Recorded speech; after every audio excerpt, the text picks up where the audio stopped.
ರೇಣುಕಾಸ್ವಾಮಿ ಶವವನ್ನು ಬಿಸಾಡೋದಕ್ಕೆ ಲೊಕೇಶನನ್ನು ಹುಡುಕಿತ್ತು ಈ ಗ್ಯಾಂಗು. ಮೊದಲು ಜೂನ್ 8ನೇ ತಾರೀಕು ಆತ ಕೊಲೆ ಆದ ಮೇಲೆ ರಾತ್ರಿ 10:30ಕ್ಕೆ ಸ್ಥಳವನ್ನು ಹುಡುಕಾಡ್ತಾರಂತೆ, ಎಲ್ಲಿಗೆ ಬಿಸಾಕೋದು ಅಂತ.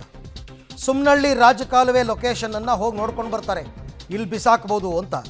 ಶವ ಎಸೆಯೋದಕ್ಕೆ ಹೋದ ವೇಳೆ ರೇಣುಕಾಸ್ವಾಮಿಯ ಮೊಬೈಲನ್ನು ಕೂಡ ಎಸೆದಿದ್ರು. ರೇಣುಕಾಸ್ವಾಮಿ ಮೊಬೈಲನ್ನು ರಾಜಕಾಲುವೆಗೆ ಎಸೆದಿದ್ದು ಪ್ರದೋಷ್. ಈ ವಿಚಾರ ಗೊತ್ತಾಗಿದೆ ಈಗ. ಅಂದರೆ ಲೊಕೇಶನ್ ಹುಡುಕುವ ಕೆಲಸವನ್ನು ಮಾಡಿದ್ದಾರೆ ಅವರು.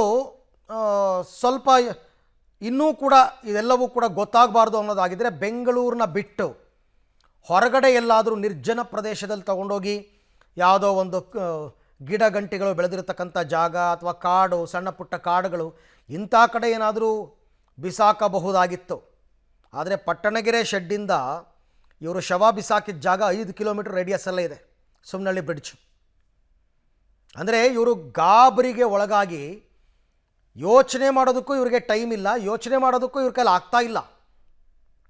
ಸುಮ್ಮನೆ ಒಟ್ಟಿನಲ್ಲಿ ನಮ್ಮ ಕಣ್ಣು ಮುಂದೆ ಈ ಶವ ಇರಬಾರ್ದು, ತಗೊಂಡೋಗಿ ಎಲ್ಲ ಬಿಸಾಕಬೇಕು.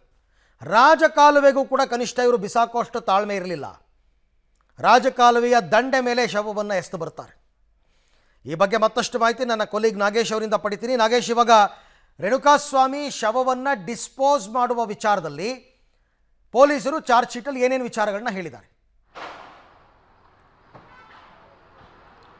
ಅರವಿಂದ್, ರೇಣುಕಾಸ್ವಾಮಿಯನ್ನು ಪಟ್ಟಣಗೆರೆ ಸೆಡ್ಡಲ್ಲಿ ಈ ಗ್ಯಾಂಗ್ ಪೂರ್ತಿ ಹಲ್ಲೆ ಮಾಡಿ ಕೊಲೆ ಆಗಿದ್ದ ಬಳಿಕ ಆತನನ್ನು ಡಿಸ್ಪೋಸ್ ಮಾಡಲಿಕ್ಕೆ ಈ ಪ್ರದೋಷ್ ಏನಿದ್ದಾನೆ, ಆರೋಪಿ ಪ್ರದೋಷ್, ನಾನು ಎಲ್ಲವನ್ನೂ ಕೂಡ ನೋಡ್ಕೊಳ್ತೇನೆ ಅನ್ನುವಂಥ ಮಾತನ್ನು ಏಟು ಆರೋಪಿ ಆಗಿರುವಂಥ ದರ್ಶನ್ ಅವರಿಗೆ ಹೇಳ್ತಾನೆ. ಹಾಗಾಗಿ ದರ್ಶನ್ ಅವರಿಗೆ ಹಣಕಾಸಿನ ಸಹಾಯವನ್ನು ಮಾಡಿ ಆರೋಪಿಗಳನ್ನು ಬಳಸ್ಕೊಂಡು ಆ ಬಾಡಿ ಡಿಸ್ಪೋಸಲ್ ಮಾಡಲಿಕ್ಕೆ ಪ್ಲಾನನ್ನು ಮಾಡ್ಕೊಳ್ತಾರೆ. ಪ್ರದೋಷ್ ಮೊದಲು ಹೋಗಿ ಸುಮ್ಮನಹಳ್ಳಿ ಬ್ರಿಡ್ಜ್ ಬಳಿ ಇರುವಂತಹ ರಾಜಕಾಲುವೆಯನ್ನು ಗುರುತಿಸಿಕೊಂಡು ಬಂದಿರ್ತಾರೆ.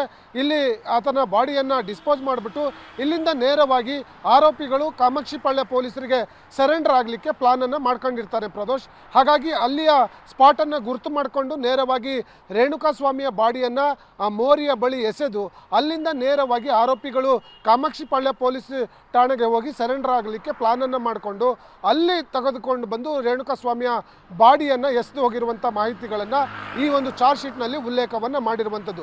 ಈ ಪ್ರದೋಷ ಸಂಪೂರ್ಣವಾಗಿ ಈ ಬಾಡಿಯನ್ನು ಡಿಸ್ಪೋಸಲ್ ಮಾಡಿ ಪ್ರಕರಣವನ್ನು ಮುಚ್ಚಿ ಹಾಕಲಿಕ್ಕೆ ಏನೆಲ್ಲ ಪ್ಲಾನ್ ಬೇಕೋ ಅವೆಲ್ಲವನ್ನು ಮಾಡಿಕೊಂಡು ಆ ಒಂದು ಬಾಡಿಯನ್ನು ಆರೋಪಿಗಳು ಸರೆಂಡರ್ ಆಗಲಿಕ್ಕೆ ಪ್ಲಾನನ್ನು ಮಾಡ್ಕೊಂಡಿರ್ತಾರೆ. ಹಾಗಾಗಿ ದರ್ಶನ್ಗೆ ಈ ಸಂಪೂರ್ಣ ಏನು ಬಾಡಿ ಡಿಸ್ಪೋಸ್ ಮಾಡಿ ಆರೋಪಿಗಳು ಸರೆಂಡರ್ ಯಾರ್ಯಾರು ಆಗಬೇಕು ಅನ್ನುವಂಥ ಪ್ಲಾನನ್ನು ಮಾಡಿರುವಂಥದ್ದು ಇದೇ ಪ್ರದೋಷ್ ಅನ್ನುವಂಥ ಮಾಹಿತಿಗಳು ಕೂಡ ಚಾರ್ಜ್ ಶೀಟ್ನಲ್ಲಿ ಉಲ್ಲೇಖವನ್ನು ಮಾಡಿರುವಂಥದ್ದು. ಅರವಿಂದ್, ರೈಟ್, ಹಾಗೆ ಸಂಪರ್ಕದಲ್ಲಿರಿ ನಾಗೇಶ್, ಮತ್ತೆ ನಿಮ್ಮ ಜೊತೆ ಮಾತನಾಡ್ತೀನಿ. ಒಟ್ಟಾರೆ ಪ್ರತಿಯೊಂದು ನಾನು ಆರಂಭದಲ್ಲಿ ಹೇಳಿದೆ, ಡೇಟ್ ಆ್ಯಂಡ್ ಟೈಮ್, ಯಾವ ದಿನಾಂಕದಂದು ಏನೇನು ಘಟನಾವಳಿಗಳು ನಡೀತು ಅಂತಕ್ಕಂಥದ್ದನ್ನು ಚಾರ್ಜ್ ಶೀಟ್ನಲ್ಲಿ ಸ್ಪಷ್ಟವಾಗಿ ಉಲ್ಲೇಖ ಮಾಡಿದ್ದಾರೆ. ಮತ್ತು ಅದಕ್ಕೆ ಪೂರಕವಾದ ಸಾಕ್ಷಿಗಳು, ಫೋಟೋ ಆಗಿರ್ಬೋದು, CCTV ಕ್ಯಾಮ್ರಾ ಫುಟೇಜಸ್ ಆಗಿರ್ಬೋದು, ಎಲ್ಲವನ್ನ ಕೂಡ ಮೆನ್ಷನ್ ಮಾಡ್ತಾ ಹೋಗ್ತಾರೆ ಪೊಲೀಸರು.